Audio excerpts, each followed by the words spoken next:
Traducteur, Philippe Guglielmetti. Relecteur, Daniel Winter.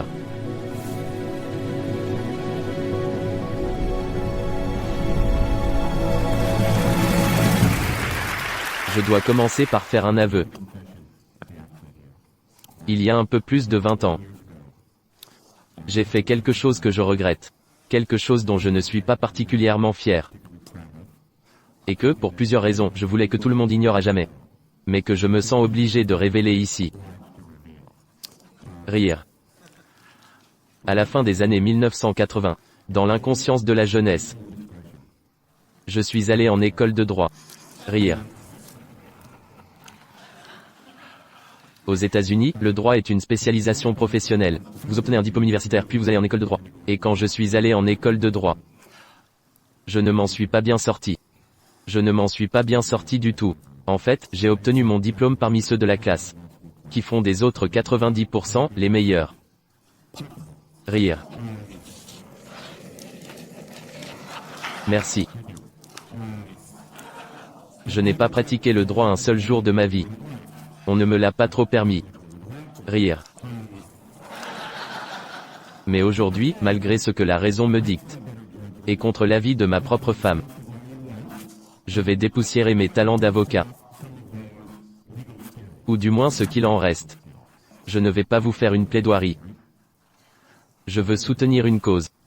Je vais présenter des faits solides prouvés. À la façon d'une cause judiciaire. Pour repenser la façon dont nous gérons nos entreprises. Donc, mesdames et messieurs du jury, veuillez examiner ceci. Cela s'appelle le problème de la bougie. Certains le connaissent peut-être déjà. Il a été créé en 1945, par un psychologue nommé Karl Duncker. Karl Duncker a imaginé cette expérience, utilisée dans une grande variété d'études en sciences du comportement. Voilà comment ça marche. Supposez que je suis l'expérimentateur. Je vous fais entrer dans une pièce. Je vous donne une bougie, quelques punaises et quelques allumettes. Et je vous dis, votre boulot est de fixer la bougie au mur, de sorte à ce que la cire ne coule pas sur la table. Que feriez-vous? Beaucoup de personnes essaient de punaiser la bougie au mur. Ça ne marche pas. Certains, j'ai vu quelqu'un, qui vient d'esquisser le geste là-bas. Certains ont une grande idée.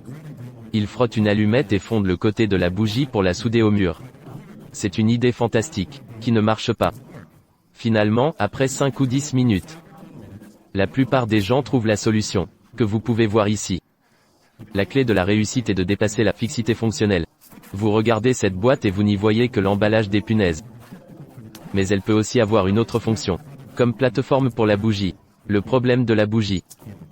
Maintenant je vais vous parler d'une expérience, qui se base sur le problème de la bougie, effectuée par un scientifique du nom de Sam Glucksberg, qui est maintenant à l'université de Princeton aux États-Unis. Elle montre la puissance des incitations. Voilà ce qu'il a fait. Il a rassemblé les participants, et leur a dit, je vais vous chronométrer. À quelle vitesse pouvez-vous résoudre ce problème? Il a dit au premier groupe. Je vais vous chronométrer pour établir des normes. Les moyennes de temps qu'il faut typiquement à quelqu'un pour résoudre ce type de problème. Au second groupe, il a offert des récompenses. Il a dit, si vous êtes parmi les 25% les plus rapides, vous recevrez $5. Si vous êtes le plus rapide de ceux que nous testons aujourd'hui, vous recevrez $20. C'était il y a plusieurs années, j'ai pris en compte l'inflation. C'est une somme correcte pour quelques minutes de travail. C'est une bonne motivation. Question, combien de fois plus vite? Ce groupe a-t-il résolu le problème? Réponse, ça leur a pris, en moyenne, 3 minutes et demie, de plus. 3 minutes et demie de plus, ça n'a aucun sens, n'est-ce pas? Je veux dire, je suis un Américain, je crois au marché libre. C'est comme ça que c'est censé marcher, n'est-ce pas? Rire. Si vous voulez que les gens soient plus performants, vous les récompensez, non? Gratification, commission, leur propre reality show. Incitez-les, c'est comme ça que marchent les affaires. Mais ce n'est pas ce qui se passe ici. Vous recevez une incitation conçue pour vous concentrer et accélérer la créativité. Et ça fait juste le contraire. Ça engourdit la pensée et bloque la créativité. Et ce qui est intéressant avec cette expérience, c'est que ce n'est pas un artefact. Ceci a été reproduit encore et encore. Et encore depuis près de 40 ans. C'est motivation contingente. Si vous faites ceci, alors vous aurez cela. Marche dans certaines circonstances. Mais pour beaucoup de tâches, soit elles ne marchent pas. Soit, souvent, elles sont néfastes. Ceci est l'une des découvertes les plus robustes. des sciences sociales. Et c'est aussi l'une des plus ignorées. J'ai passé les 2 dernières années à examiner la science de la motivation humaine, particulièrement la dynamique des motivations extrinsèques et des motivations intrinsèques. Et je vous assure, ça ne colle pas. Si vous considérez les études, il y a une divergence entre ce que la science sait et ce que le monde des affaires fait. Et ce qui est inquiétant, c'est que le système de fonctionnement des entreprises, pensez à l'ensemble des hypothèses et protocoles sous-jacents. Comment nous motivons les personnes, comment nous utilisons nos ressources humaines, est construit entièrement sur ces motivateurs extrinsèques, les carottes et les bâtons. En fait, ça marche pour beaucoup de tâches du XXe siècle. Mais pour les tâches du XXIe siècle, cette approche mécaniste de récompense et punition ne marche pas. Souvent ça ne marche pas, et souvent ça nuit. Laissez-moi vous montrer ce que je veux dire. Glucksberg a fait une autre expérience similaire, où il a présenté le problème d'une autre façon. Comme sur cette image. Ok? Fixez la bougie au mur de façon à ce que la cire ne coule pas sur la table. Même histoire. Vous, on vous chronomètre pour des moyennes. Vous, on vous incite. Que s'est-il passé cette fois? Cette fois, le groupe motivé a botté le cul de l'autre groupe. Pourquoi? Parce que lorsque les punaises sont hors de la boîte, ça devient étonnamment simple, non? Le problème de la bougie pour les nuls, rire. Les récompenses, si, alors, marchent vraiment bien. Pour ce type de tâche, où il y a des règles simples et un but clair à atteindre. Les récompenses, de par leur nature, restreignent notre vision, concentrent la pensée. C'est pourquoi elles marchent dans tellement de cas. Et donc, pour des tâches comme ça, une vision limitée où vous ne voyez que le but droit devant vous, et on fonce tout droit. Les récompenses marchent vraiment bien. Mais pour le vrai problème de la bougie, vous ne voulez pas cette approche. La solution n'est pas là. La solution est à la périphérie. Vous devez explorer les alentours. Et cette récompense limite en réalité notre vision, et restreint nos possibilités. Laissez-moi vous dire pourquoi c'est si important. En Europe de l'Ouest, dans une bonne partie de l'Asie, en Amérique du Nord, en Australie, les cols blancs font moins de ce genre de travail. Et plus de ce genre de travail-là. Cette routine basée sur des règles pour notre cerveau gauche. Certains travaux de comptabilité ou d'analyse financière, certains travaux de programmation informatique, sont devenus assez faciles à externaliser, assez faciles à automatiser. Le logiciel peut le faire plus vite. Les fournisseurs à bas coût autour du monde peuvent le faire moins cher. Donc ce qui compte, ce sont plutôt les compétences créatives et conceptuelles pour notre cerveau droit. Pensez à votre propre travail. Pensez à votre propre travail. Est-ce que les problèmes que vous rencontrez, ou même les problèmes dont nous parlons ici, est-ce que ces problèmes ont un ensemble de règles claires et une solution unique? Non. Les règles sont mystifiantes. La solution, pour autant qu'il en existe une, est surprenante et pas évidente. Chacun dans cette salle est confronté à sa propre version du problème de la bougie. Et pour tout type de problème de la bougie, dans n'importe quel domaine, ces récompenses, si, alors, les choses autour desquelles nous avons construit tant d'entreprises ne marchent pas. Ça me rend dingue. Et ce n'est pas, voilà la chose. Ce n'est pas un sentiment. Ok, je suis un avocat, je ne crois pas aux sentiments. Ce n'est pas une philosophie. Je suis un Américain, je ne crois pas à la philosophie. Rire. C'est un fait. Ou comme on dit chez moi à Washington DC, un vrai fait. Rire. Applaudissements. Laissez-moi vous donner un exemple de ce que je veux dire. Laissez-moi marteler la preuve ici. Parce que je ne vous raconte pas une histoire, je soutiens une cause. Mesdames et messieurs du jury, quelques preuves.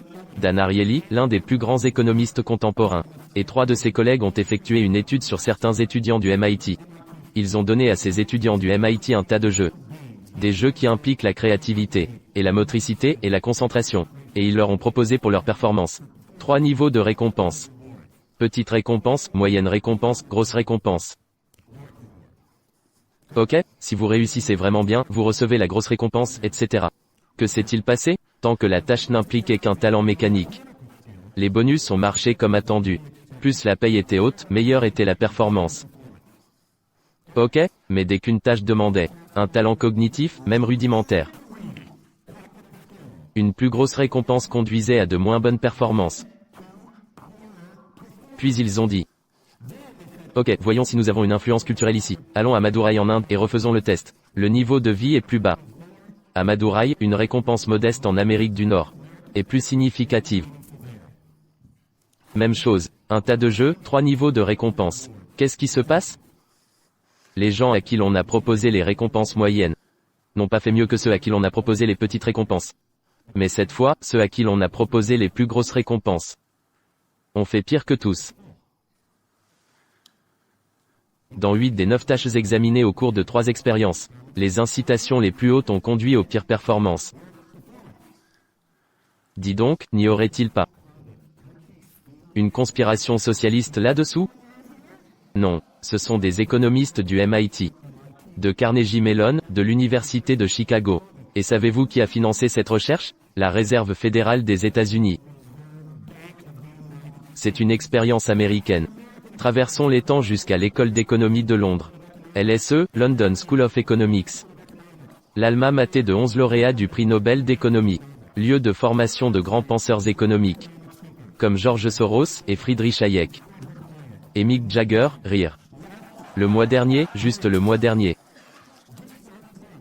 Les économistes de la LSE ont examiné 50 études de systèmes de rémunération à la performance dans des entreprises.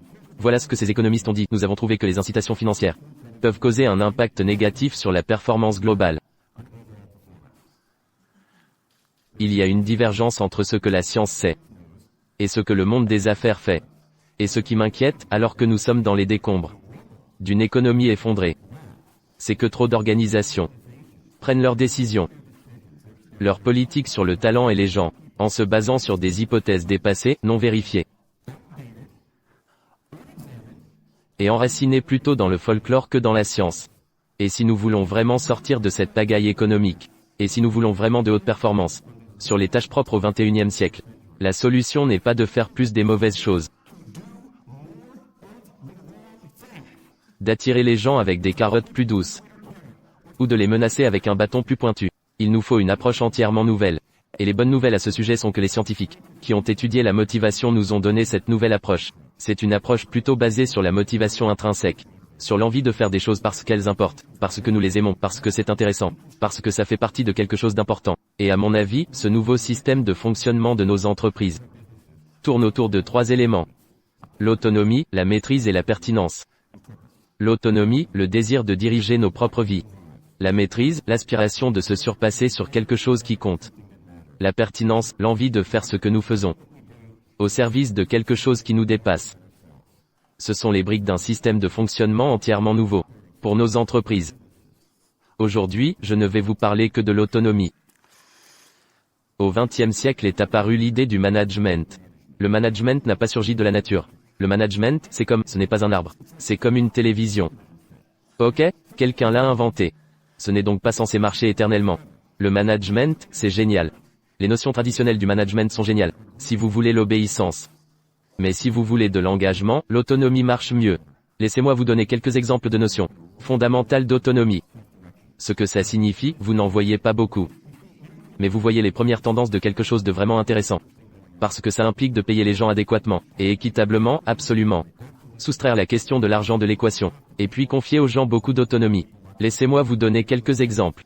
Combien d'entre vous ont entendu parler de l'entreprise Atlassian? Moins de la moitié, apparemment. Rire. Atlassian est une entreprise australienne de logiciels. Et ils font quelque chose d'absolument génial. Quelques fois par année, ils disent à leurs ingénieurs, partez les prochaines 24 heures et travaillez sur ce que vous voulez. Tant que ce n'est pas votre tâche habituelle, travaillez sur ce que vous voulez. Ainsi ces ingénieurs utilisent ce temps pour pondre un bout de code génial ou trouver une astuce élégante. Ensuite ils présentent tout ce qu'ils ont développé à leurs collègues et au reste de l'entreprise. Dans un meeting sauvage et déjanté. À la fin de la journée. Puis comme ce sont des Australiens, tout le monde boit une bière. Ils appellent ça les jours FedEx. Pourquoi? Parce que vous devez livrer quelque chose le lendemain. C'est pas mal. C'est une énorme violation de marque déposée. Mais c'est assez intelligent. Rire. Ce jour d'autonomie intense a produit un ensemble complet de corrections des logiciels, qui aurait pu ne jamais exister. Et ça a si bien marché qu'Atlassian est passé au niveau suivant. Avec les 20% de temps. Si célèbre chez Google. Où les ingénieurs peuvent passer 20% de leur temps, à travailler sur n'importe quel sujet. Ils ont de l'autonomie sur leur temps. sur leurs tâches, leur équipe, leur méthode. Ok, énormément d'autonomie. Et chez Google, comme beaucoup d'entre vous le savent, à peu près la moitié de leurs nouveaux produits chaque année sont nés pendant ces 20% de temps. Des produits comme Gmail, Orkut, Google News. Laissez-moi vous montrer un exemple encore plus radical. L'environnement de travail axé uniquement sur les résultats, le ROO, Results Only Work Environment, créé par 2 consultants américains, et en place dans une douzaine d'entreprises en Amérique du Nord. Dans un ROO, les employés n'ont pas d'horaire. Ils viennent quand ils veulent. Ils ne doivent pas être au bureau à des heures précises, ou même pas du tout. Ils doivent juste faire leur boulot. Comment ils le font, quand ils le font, où ils le font, ça dépend entièrement d'eux. Les réunions sont optionnelles dans ce type d'environnement. Qu'est-ce qui se passe? Presque pour tout le monde, la productivité augmente. L'engagement des employés augmente. La satisfaction des employés augmente, le renouvellement du personnel diminue. Autonomie, maîtrise et pertinence. Ce sont là les briques d'une nouvelle manière de faire les choses.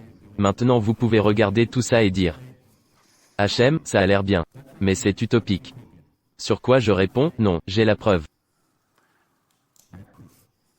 Au milieu des années 1990, Microsoft a lancé une encyclopédie appelée Encarta. Ils ont développé toutes les bonnes incitations. Toutes les bonnes incitations. Ils ont payé des professionnels pour écrire et éditer des milliers d'articles. Des managers bien payés supervisaient tout ça, pour assurer que ce serait prêt à temps et dans le budget. Quelques années plus tard, une autre encyclopédie est sortie. Avec un autre modèle, n'est-ce pas? Faites-le pour le plaisir. Personne n'est payé un cent, un euro ou un yen. Faites-le parce que vous aimez le faire. Si vous aviez demandé il y a 10 ans, si vous aviez rencontré un économiste n'importe où, et dit, voilà, j'ai ces 2 différents modèles pour créer une encyclopédie. S'il entrait en compétition, lequel gagnerait? Il y a 10 ans, vous n'auriez pas trouvé un seul économiste sobre. N'importe où sur la planète Terre, qui aurait voté pour le modèle de Wikipédia. Il y a une titanesque bataille entre ces 2 approches. C'est le match Ali Frazier de la motivation, n'est-ce pas? C'est le Srila in Manila. D'accord? Motivateurs intrinsèques contre motivateurs extrinsèques. Autonomie, maîtrise et pertinence. Contre carotte et bâton. Et qui gagne? Motivation intrinsèque, autonomie, maîtrise et pertinence. Par chaos, je résume. Il y a une divergence entre ce que la science sait et ce que le monde des affaires fait. Et voici ce que la science sait. 1. Les récompenses du XXe siècle. Ces motivateurs que nous croyons être naturels du business marchent, mais seulement dans un spectre étroit de situations. 2. Ces récompenses, si, alors, détruisent la créativité. 3. Le secret de haute performance n'est pas dans les récompenses et punitions, mais dans cette pulsion intrinsèque et invisible, l'aspiration à faire les choses pour les faire. L'envie de faire les choses parce qu'elles ont du sens. Et voilà la meilleure, voilà la meilleure. Nous le savons déjà, la science confirme ce que nous savons dans nos cœurs. Donc, si nous réparons cette divergence entre ce que la science sait et ce que le business fait, si nous apportons notre motivation, nos notions de motivation, dans le 21e siècle, si nous dépassons cette idéologie paresseuse et dangereuse, des carottes et des bâtons, nous pourrons renforcer nos entreprises. Nous pourrons résoudre un tas de ces problèmes de la bougie. Et peut-être, pourrons-nous changer le monde. J'en ai fini pour ma cause. Applaudissements.